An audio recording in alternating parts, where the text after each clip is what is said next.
Hi, I'm Mark, and in this video we're going to be talking about TV animation, and in particular some of the things that I learned when I was working on TV and really how it helped shape my workflow and how I approach animation. So even though most of my career is in video games, I have worked on TV in the past. I worked on The Legend of Vox Machina for Amazon Prime, and then I also worked on Daniel Spellbound for Netflix. And then one of the first real jobs I got out of finishing Animation Mentor was working on this little kids show called Floogals.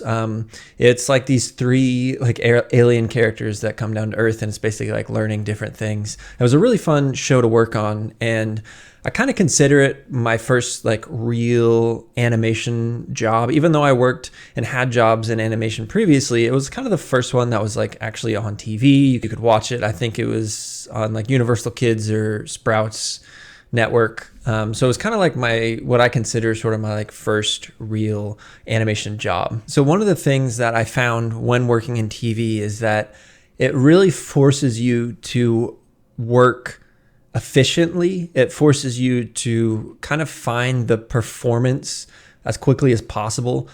So when you're working in TV, you have such short deadlines that you're really forced to re-examine your workflow and how you have approached animation in the past, really in order to actually finish the shots on time. So like with Floogals, we had, really quick turnarounds that were required for a lot of the shots, and it forced me to work in a different way. So previously I worked the same way I worked when I was learning animation at Animation Mentor. It was all stepped keys. It was all pose to pose. And I quickly found out that it just wasn't allowing me to work quickly enough. I was getting caught in kind of finding the cool poses to hit, finding really great poses, but I was missing the overall performance, and it was just causing me to take much too long to actually finish an animation. So I kind of consider Floogals the first time where I really kind of tweaked and changed up my workflow to figure out ways that would work for me and how I like to actually animate. So we're just going to take a look at a few of these shots, and I'll play it through here with sound. So it's kind of this section here. This guy was a really fun character to work on. A lot of fun. So let's play it. Some theories, sir. Whoa, there we go. A vase for flower arranging, although this could be tricky for musicians with... And there's really a lot of fun kind of facial expressions you can get with him. And it was all about kind of exaggeration. He was sort of like the really like goofy one.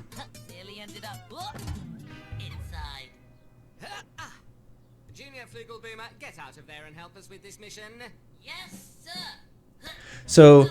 So with this whole sequence, it really required some shots of more body mechanics heavy stuff, and then also kind of this closer up sort of like main acting performance. And on this show, a lot of it was hitting specific poses when they were in these kind of performance moments. So it's a lot of like hitting a pose, holding it, quickly blending or transferring to a different pose. So like snapping to that different pose, holding that, snapping to another pose. So it's kind of pretty quick and snappy movements with held moments.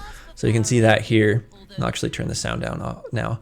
But so you can see it's a lot of like snapping to this pose, then this pose, holding it, then this pose, staying in that pose for a moment. But this was where this whole sequence was where I kind of started to change up how I animated. So at this moment when he steps back right in here, this was something where I went in and I just animated the main like root control on the hips, just animated that backwards and kind of getting the feeling that the character is walking. So the legs weren't actually moving. It was just the hips kind of translating the whole character back. And I kind of just figured out how it needed to move in order to get the feeling that he was walking backwards. So that up and down motion and then the translation backwards. And then once I had that, it was really easy to go in and layer on the actual leg movements that should work with the hip movements. So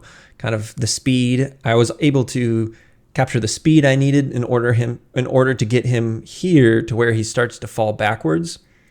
So so the upper body actually kind of dictated what the legs needed to do, and that was really helpful for me. And then I could just layer on the detail on the head, the overlap on that, and then the hands in there. So this was one where kind of my first experience in a bit more of like a layered approach, which is the approach I use most consistently now, is kind of finding the main sort of movement of the character and then layering on the detail past that. But once he goes into this transition into this sort of like off balance moment, and it was in these shots too where I realized that step mode was not going to work for me as well. It was taking too long, and this is when I really started to work directly in spline right off the bat as soon as I started the animation. And that's still how I work to this day. I almost never start in step mode. I just start straight in spline. That way I can really start figuring out the movement first, figuring out the timing, the spacing,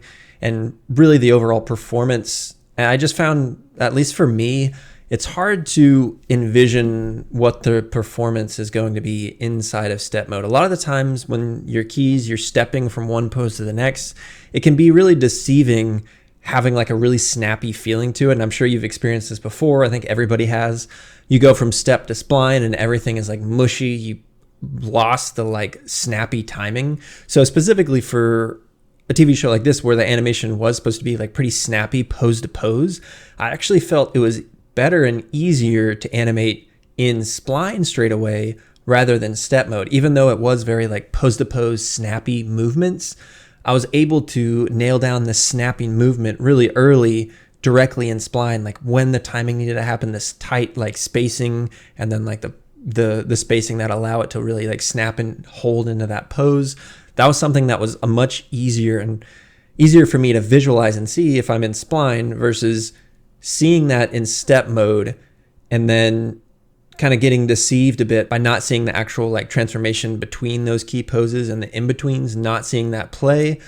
I found it just much easier to see that right off the bat. So this show was when I really started to move away from starting in step mode and working directly just spline straight away. And then like this shot right here where he's kind of like jumping up, he does like a little salute and then starts like jumping up. That was again just something where very similar to a bouncing ball, he's doing jumping up and down. So I kind of just focused on the hips first and how that felt, and then started layering on the detail on top of that. So if you're learning animation, I think if you approach your animations, some of your animations in that like TV mindset where they're really tight deadlines, you got to turn your shot around really quickly. And it forces you again to kind of change how you approach your animation. It forces you to work way more efficiently. It forces you to stop like overthinking a shot and just animating with intent. How to make decisions quickly, what matters most in an animation, what are the things that you need to refine a bit, and what can just be simplified to speed up the process. And something I used a lot when working on TV, and a lot of shows and games have, is a pose library. So it's just a library of tons of different poses, finger poses, especially for this where not only do we have to animate the body, but you also have to do, facial performance. So having like a pose library where you have like face shapes, mouth shapes for getting the sounds, it's a really great way to throw those poses in there quickly and then start refining them. It really speeds up the process. So really any character that you work on, it's really great to build out that pose library. It's going to really speed up the process. It takes some time up front to build things out, but once you are able to just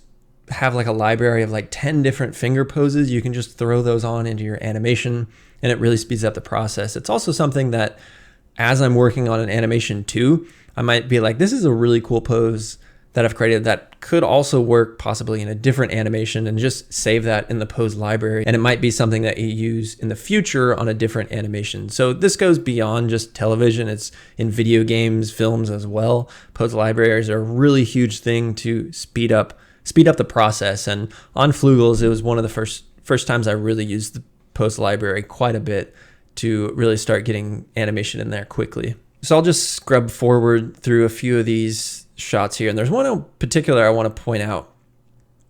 And it was this one right here. So this is a shot where I got it and it seemed really complex when I kind of saw the storyboard and saw what I needed to animate. And it's basically these two characters that are side by side, kind of supporting each other. So their arms are wrapped around each other. They both have leg casts on. And the purpose of the shot is them kind of hobbling or just like hopping through the doorway. And that was something that, you know, seeing that and sort of like hearing and seeing the storyboard of like what the shot needed to be, it was something that I felt like would take a lot of time for me to do. You have two characters, they're going to be interacting with each other. So this is an instance where it kind of forced me to be a little bit smarter on how I approached an animation like this. And for something like this, it ended up actually being really kind of a simple process. So to do this, I just created like a pose where they've got their arms around each other. So a pose like this, any one of these poses. So I kind of started with like what's this sort of like default like arms around the shoulders pose. So I built that, and then all I did was just added like a locator right in the middle of both of them, and then I constrained both control rigs, both character rigs, to that single locator, and then I just animated the locator moving through space, bouncing up and down in the way that I wanted it to, and then I would start layering on the detail. So even though this is not like the most beautiful animation, right, it needs a ton of polish, but it was something that ended up being like really simple to get the performance that we needed across. And it really just came down to animating one single locator and then layering on the detail to each character to kind of get the feeling that you want. But this is the kind of stuff that working in TV, it kind of forces you to think a little bit smarter on how you approach your animation, because you don't have the luxury of having a ton of time to animate it the way you might in the past. So finding like little shortcuts that you can use to really speed up the process is something that I found really helpful when working in television. So I'm just going to jump to the Legend of Vox Machina, and on this I animated the 3D dragons that were in the show. So these are some of my shots that I worked on, and there's one in particular, this one right here, and you may have seen, I think I actually did like a kind of a deeper breakdown of this shot right here, but this is one where I really heavily utilized the cube blocking workflow, and it really sped up this process. I think if I animated it how I traditionally would way back in the past when I was in school, it would all be step mode, it would all be pose to pose, and it would be really hard to figure out the choreography between the two characters because they're fighting. It has to be animated in a way that it feels like they're actually fighting, and that can be really hard to do in step mode. So I found that just animating the two cubes and figuring out that movement first, the timing, the rhythm, like the flow that everything needed to be, allowed me to really animate this much faster than I would have in the past. And also it was helpful because with that initial cube pass that I did, I was able to show that to my supervisor and kind of just get buy-in on like, yeah, these are two cubes, but you might be able to hopefully get the sense of what's happening here just by the cubes. And then after that, I basically constrained the dragons to the cubes, showed that, and then that way I can get kind of buy-in on the shot really, really early before I even spent any time like posing the dragons out, just looking at like the cube pass and the timing that I was going for with everything. And then that just made it a much faster and simpler process to go in there and really start layering all the detail that's required to create a shot like this. And just something funny I wanted to point out in this show that you might run into whether you're working on like TV or film is that oftentimes you don't know exactly what the final render is going to look like. Usually there's like an idea or a sense of what this is going to look like at the end. Is it going to be really bright? Is it going to be like dark out? And this was a shot where we knew it was supposed to be like dark. It was supposed to be kind of like foggy like this, but we didn't really know how dark. So in that case, you can't really animate so simply because you think things might just be hidden, so there's no point. So this was something where we knew it was going to be dark. We didn't know how dark. So I ended up animating like this whole kind of like walk up around this pillar performance on this dragon right here. So I'll just play the play blasted version. So they kind of walk around this pillar, and I made sure that it felt like the weight was correct. It felt like they were actually stepping through here. And there was like a nice performance to all of this. But once you actually see the final shot, it's basically just the eyes that you see through all of that. So it's like kind of one of those funny moments that you might run into when working like on film or TV, is that some of the times you don't know what the final render is going to look like, but it is hard to know that completely. So you still kind of like have to animate if things are going to be seen by the viewer. All right, so this last show we're going to take a look at is Daniel Spellbound. And it's kind of similar to the Floogals. It wasn't quite as like snappy timing, but still it's like kind of hitting those main poses. There's a kind of a main sequence that I want to point out here. I'll just play through a few of these. See if I think it's right. Yeah, right after this. So it's this whole sort of like fight sequence. So it's like these two characters starting off the fight, and then third character comes in, and then there's like a shot with all three fighting this one center guy here. And so it was a pretty like complex sequence of shots, kind of two and then three characters all fighting together. So it was pretty complex. So it was really important to kind of get the performance down as quickly as possible. And obviously it's like not the most polished animation, but really the goal is to get, like I said, get the performance to the viewer across. You don't have nearly as much time to spend on an animation. So it's about like hitting those poses, making sure like the timing is working correctly. The poses are reading. So when they do this kick, you can kind of like feel that on the arm. You're not right. You can't add so much like tiny little detail in that, but it's like mainly getting like that timing, the impact to feel right in those moments. So for like this, when the character comes in and does this kind of like flying knee kick, kind of just threw a cube here, animated that first to get the main like timing, the flow of that, and then this character's kind of reaction here, and then I layered on her performance on top of that. So this one was kind of tricky, where they had to just go from like a flying knee kick immediately to like another kick right after. So that was kind of tricky to nail that performance, because you don't have a ton of time in there, right? You have a certain amount of frame lengths for each shot, so you kind of got to fit all the performance in there. So it is a lot of like shifting and moving your timing around. Like what do you need to give the most time to in order for it to read, and what things can you make faster to kind of save time so that you can use the time in a separate part of the performance. So that was kind of like one moment where I needed to make sure like this kick, her going into the kick that leads in the next shot, was nice and readable. And then for these performances too, I shot video reference for most of them, all for each character. So even though these are pretty quick deadlines for these shots, I still find it extremely helpful to shoot video reference. I feel like in the long run, spending that little extra bit of time to shoot video reference just speeds up the overall process. You're able to instantly see the body mechanics of these movements, even though you're probably not acting them out exactly how you're going to animate it. You can still immediately see like what are the mechanics of the body. That way you can go in there and capture that performance as quickly as possible. So like for all of this, I would capture his reaction, just get up, shoot video reference of like acting like I'm getting kicked or getting kneed in the chest and trying to act that performance out. Same for like this getting hit right here. And then this was one where it helped to really kind of act out this performance. So she does like this spin kick, and this shot basically he just has to like step back and dodge the kick, and then go into like shooting with his like palm there. And then it kind of blends into the kick here. So this was another tricky thing about these sequences of shots, is that they all kind of blended together. So they all were like cuts that continued in action. So here it's like this kick continues right into the next shot, and then we get the finish of that kick right here. And then she does like another spin kick where this coming down leads into this next shot, and then he's still in that pose shooting, and then they go to where he kind of like steps just above that kick.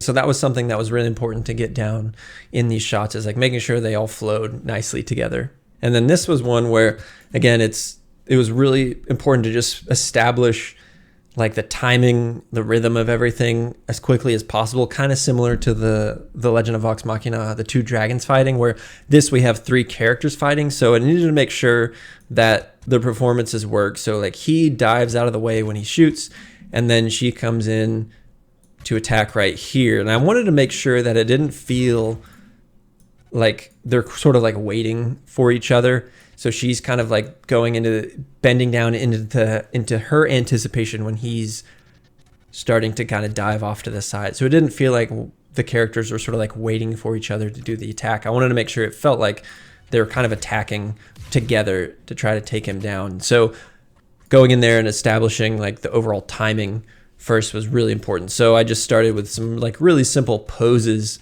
that I kind of just animated to figure out like the flow of the shot. And then like character on the screen right kind of comes out of this roll and then immediately goes into like this push off to try to tackle him and then gets thrown off to the side. So it's a kind of a complex series of sequences. Again, with this, it like forces you to really work efficiently, work smarter in how you approach this. Just because the deadlines are so fast, you don't have that luxury to really spend a ton of time on this stuff. So that's kind of like what you learn when working in television animation, is like how to prioritize and what you need to do for your workflow in order to actually achieve the animations that you need to. And you really dial into like what sells that shot, that performance, the clarity and the believability, and kind of just letting go of the tiny details that you just don't have time to spend. So if you're thinking about trying to get into TV animation, maybe you're in school learning, it's a really great way to kind of force yourself to start to approach animation a little bit differently, start figuring out a workflow that works for you. And if you are learning animation, I highly recommend taking on some shots where you approach it as if it were for a television show. So rather than giving yourself like a couple weeks to do an animation, give yourself a day or two to try to get the animation as close as you can to finished in just like a day or two. So it forces you to work within those tight deadlines, those tight constraints.